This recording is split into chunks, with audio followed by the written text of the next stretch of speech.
अस्सलाम वालेकुम नाज़रीन, प्रोफाइल में खुश आमदीद। आज हमारे साथ मौजूद हैं पाकिस्तान से आए हुए एक मारूफ दानश्वर और सोलिसिटर, एक वकील, माहिर कानून, तारिक महमूदुल हसन साहब, मखदूम तारिक महमूदुल हसन साहब। मखदूम साहब, खुश आमदीद। Thank you very much. Makhdoom साहब पाकिस्तान के हवाले से, ख़ास तौर पर ब्रिटिश पाकिस्तानियों के हवाले से एक ऐसा प्रोग्राम जहन में रखते हैं जिसके बारे में उनका ख़्याल है कि उसको बरूए कार लाकर जो Pakistani, overseas Pakistani, British Pakistani London में मौजूद हैं, यूके में मौजूद हैं, उनके जो मसाइल पाकिस्तान में हैं उनको हल किया जा सकता है। उस हवाले से उनके जहन में एक इनकलाबी तजवीज़ है, उसके बारे में तफसील उनसे सुनते हैं। मखदूम साहब। Thank you very much Arif भाई, आपने आज मुझे यहाँ पे मौका दिया। इनफैक्ट चूँकि मेरा ताल्लुक़ पंजाब लाहौर से है, बहुत से पाकिस्तानी जो मुख्तलिफ़ अदवार में यहाँ पे माइग्रेट हुए, जैसे 60s, 70s, 80s और 90 के दौर में, तो जब हम यहाँ की माइग्रेशन को देखते हैं तो मुख्तलिफ़ अदवार से देखते हैं। जब लोग यहाँ पे आए तो पहले लोग जो यहाँ पे आए थे उनमें से मोस्टली लोग जो थे वो लेबर क्लास थी, वो काम करने के लिए आए थे, उनके लोगों में एजुकेशन नहीं थी। उसके बाद मुख्तलिफ़ अदवार में लोग एजुकेशनिस्ट आए। अच्छा, सबसे पहले बात ये थी कि जब लोग 60 और 70s के दौर में आए तो उन्होंने जितना भी पैसा यहाँ से कमाया, उन्होंने ख़ुद जी भर के खाना नहीं खाया और एक एक पाई जोड़कर वो अपने पीछे भेजते रहे ताकि अपना ज़मीन जायदाद बनाएं। और उनका तसव्वुर ये था कि कुछ अरसे के बाद वो यहाँ से वापस अपने मुल्क वापस चले जाएंगे और अपने मुल्क में जाके अर्गी वो अपना आबाद करेंगे सूरत हाल को। तो उसमें कुछ ऐसी बुनियादी गलतियाँ उनसे हुई, जैसे वो यहाँ से पैसा भिजवाते रहे और उनको बिल्कुल वो चेक नहीं कर रहे थे कि वो पैसा कहाँ जा रहा है, कैसे जा रहा है। वो जब उनके भाई के नाम गया, पहले बाप ज़िंदा था तो बाप ने अपने तौर पर ज़मीन अपने नाम कर ली, और बाद में जब वो बाप उसका इंतकाल होने लगा, चूँकि भाई दूसरे उसके मौजूद थे, उनके पास थे, उन्होंने ये किया कि वो ज़मीन या तो अपने बाप से ले ली या बाप के मरने के बाद रेवेन्यू रिकॉर्ड में गड़बड़ करके अपने नाम करवा ली।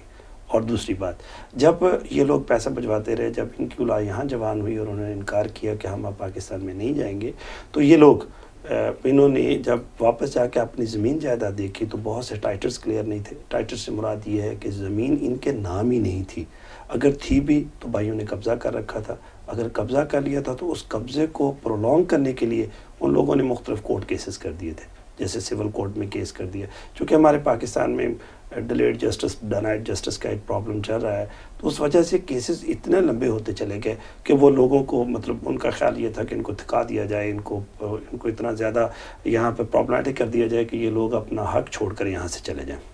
अच्छा, ये सूरत हाल ऐसी है कि यहाँ पर मैं ये समझता हूँ कि इस वक्त जितने भी लोग यहाँ पे आबाद हैं उनमें से तकरीबन कोई 40% जो लोग हैं ना, उनके कोर्ट केसेस पाकिस्तान में मौजूद है। कोर्ट केसेस ना सही, उनके झगड़े मौजूद हैं, उनके मामला मौजूद हैं, या उनकी जो ज़मीन जायदाद उन्होंने पिछले 40 साल में बनाई थी वो कहीं ना कहीं इन क्वेश्चन मौजूद ज़रूर है।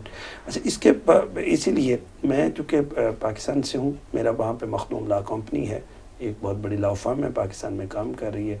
तो जब मैं पहले यहाँ विज़िट पे आया करता था तो उस वक्त मुझे पता चला कि बहुत से जो लोग हैं उनके ये प्रॉब्लम है। वो मैं जब भी यहाँ आता था तो मुझे मुख्तलिफ़ लोग अपना अपने मामलात बताते थे और मैं उनके केसेस को लेके पाकिस्तान जाता था और उनको ज़रा उनकी हेल्प आउट करता था।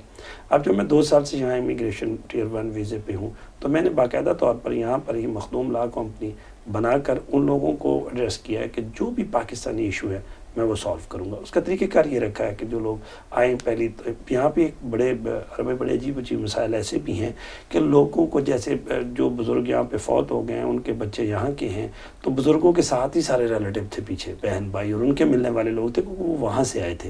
ये चूँकि बच्चे जाते थे तो वालिदैन के रिश्तेदारों से मिलते थे, बाप के मरने के बाद इनका बिल्कुल ही पाकिस्तान से ताल्लुक़ ख़त्म हो गया और उन्हें ये नहीं पता कि वरासत इंतकाल कैसे करनी है। वरासत इंतकाल से मतलब या वालिदैन की ज़मीन है और उसका इंतकाल जो है म्यूटेशन जो करनी है बच्चों ने अपना, उनको ये भी नहीं पता। मतलब छोटी से छोटी चीज़ यहाँ पे लोग नहीं जानते।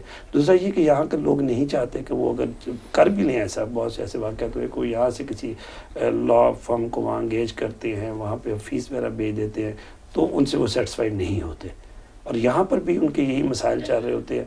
क्योंकि मैं यहाँ पे मौजूद हूँ, मैं फ्री उनको कंसल्टेशन देता हूँ इन ऑल पाकिस्तानी लॉ पे, ऑल इशूज़ पे, چاہے وہ کورٹ کیسز ہیں، چاہے وہ ان کے کوئی ڈائیورس کے معاملات ہیں، ان کے آربیٹریشن کے مسائل ہیں، یا انہوں نے کوئی بزنس سیٹ اپ کرنا ہے یا چھوڑنا ہے. اور ایون بہت سے ایسے لوگ بھی جن کی زمین اگر کسی لٹیگیشن میں نہیں بھی تو وہ بھی سیل کرنا چاہ رہے ہوتے ہیں اور ان کو وہ پراپر طریقے سے وہاں پر گائیڈنس نہیں ملتی. اور میں نے بہت سے لوگوں کو یہاں ایسے بھی ملا جو لوگ یہ چاہتے ہیں کہ جی ہم وہاں جانا نہیں چاہتے، بس ہم سے یہاں بیٹھ کے ہمارا کو معاملہ طے کیا جائے. تو اس طرح کے کافی لوگوں کے مسائل ہیں، ان کو میں ڈیل کر رہا ہوں. آج کل لوگ میرے پاس آتے ہیں، میں ان کو فری کنسلٹیشن دیتا ہوں. اس کے بعد میں ان کا پھر ایک اور مسائل جو ڈاکومنٹ وہ لے کے آتے ہیں میرے پاس، ان کا بھی ایشو ہے. ان کے پاس وہ ڈاکومنٹس پراپر ہوتے ہی نہیں، کیونکہ جو بندہ انہوں نے پیچھے چھوڑ رکھا ہوتا ہے، جو ان کے معاملات کو ڈیل کر رہا ہوتا ہے، وہ بھی ان کو صحیح انفارمیشن نہیں دے رہا ہوتا. فرسٹلی میں یہ کہتا ہوں کہ جو ڈاکومنٹ آپ لائیں ہیں، میں شاید اس پہ بلیو نہ کروں، میں ان ڈاکومنٹس کی ڈیو ڈیلیجنس کروں گا. میں چونکہ مطلب 4 ویکس میں انگلینڈ میں ہوتا ہوں اور 3 ویکس میں پاکستان میں ہوتا ہوں. چونکہ میں ذاتی طور پہ پاکستان ٹریول کرتا ہوں، معاملات کو لے جا کر اور خود لوک آفٹر کرتا ہوں، اس لیے مجھے فیل ہوتا ہے کہ میں لوگوں کے لیے ایک بہتر ان کی خدمت کر سکتا ہوں یہاں بیٹھ کے. بہت شکریہ مختوم صاحب. ہم انفیکٹ آپ کی مدد سے ایک سلسلہ وار پروگرام شروع کرنا چاہیں گے جس میں آپ برٹش پاکستانیز کو خاص طور پر گائیڈ کر سکیں، ان کی رہنمائی کر سکیں کہ کس کس طریقے سے پاکستان کے اندر وہ اپنا رائٹ پروٹیکٹ کر سکتے ہیں، کس طرح سے لیگلی وہ آپ سے بینیفٹ لے سکتے ہیں، اور یہاں پر ٹھہرتے ہوئے اپنا جو ان کا اثاثہ ہے، جو ان کے بزرگوں نے بہت محنت کر کے بنایا، کس طرح سے وہ ملکیت اپنے لیے برقرار رکھ سکتے ہیں اور اپنے جو لیگل حق ہے، ان کا قانونی اور جائز حق جو ہے اس کو وہ پروٹیکٹ کر سکتے ہیں. آپ کے ساتھ ہماری نشست چلتی رہے گی. بہت بہت شکریہ. Thank you very much.